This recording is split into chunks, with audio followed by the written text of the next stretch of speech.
Hoje, a gente vai fundo numa obra fundamental do pensamento brasileiro, Psicologia, do filósofo Mário Ferreira dos Santos. Mas olha, já vou avisando, esquece tudo que se costuma pensar sobre um livro de psicologia.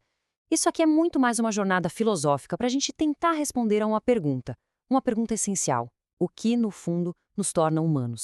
Vamos dar uma olhada com calma nessa citação, porque ela é a chave que abre a porta para a gente entender o pensamento inteiro do Mário Ferreira dos Santos.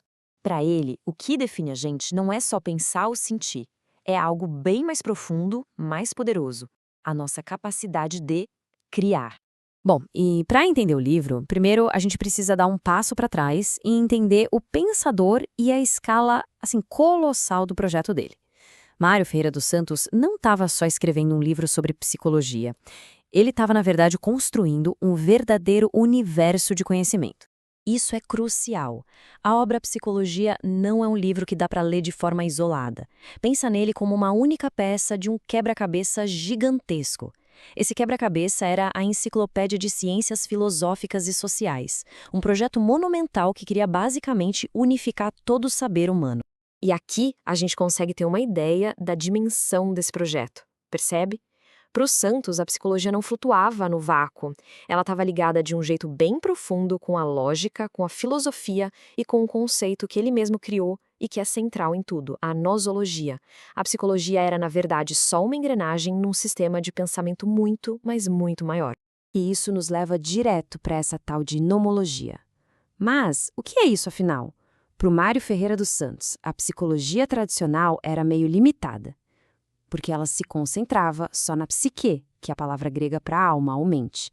Mas ao fazer isso, ela deixava de fora o que ele achava que era o aspecto mais importante da nossa existência. Ele fez uma distinção que é, assim, fundamental. De um lado, a psicologia estuda a psique, ou seja, nossas funções mentais, nossas emoções, nossos comportamentos. Mas para entender aquela faísca da invenção, a capacidade de criar arte, ciência, filosofia, aí a gente precisaria de uma ciência nova, a noologia, o estudo do nous, o espírito criador. Ou seja, o ponto-chave é este. A nociologia é um campo mais amplo que, na verdade, engloba a psicologia.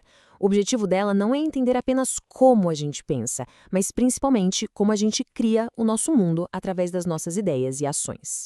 Certo, mas como o Mário Ferreira dos Santos organizou todo esse mundo interior tão complexo? Ele basicamente dividiu todo o nosso funcionamento psíquico em 3 pilares centrais.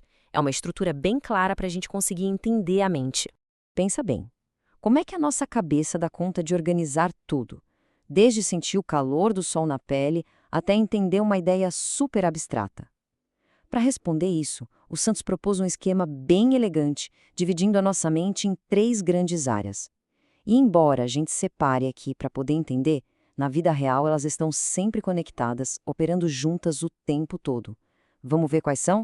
E este modelo é brilhante de tão simples. A sensibilidade é o nosso contato com o mundo.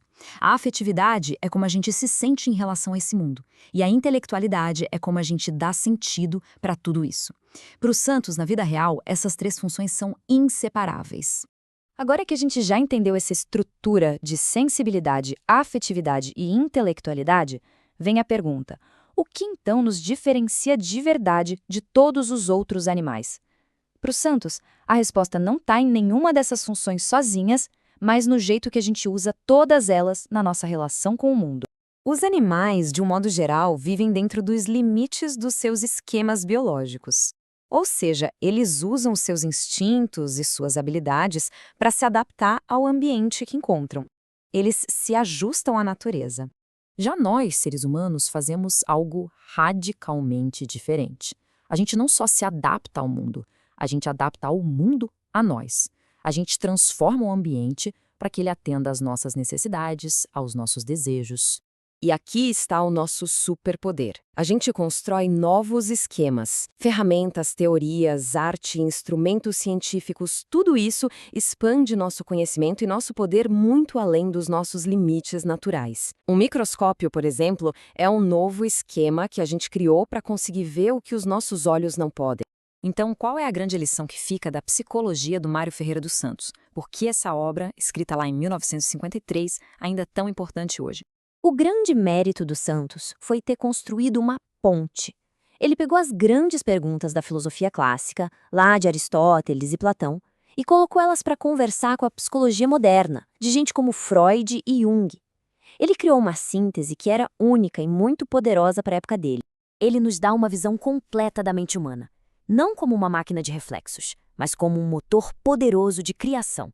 É uma perspectiva que desafia a gente a enxergar nosso próprio potencial como agentes que transformem o mundo. A obra do Mário Ferreira dos Santos, décadas depois, nos deixa com essa pergunta provocadora e super atual.